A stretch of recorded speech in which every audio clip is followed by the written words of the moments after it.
chục chạy chào chật chục bay đòn rồi chuyện vật nhẹ thiệt chục bay đòn rồi chục này bay ôn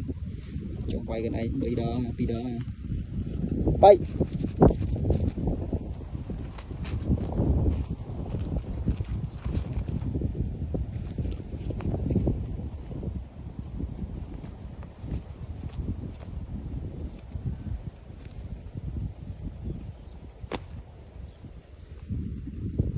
quay ý thì ở cùng lăng á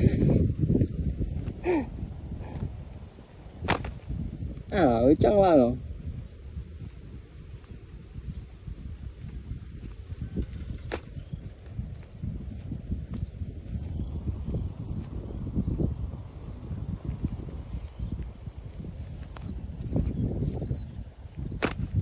đã bị chư nào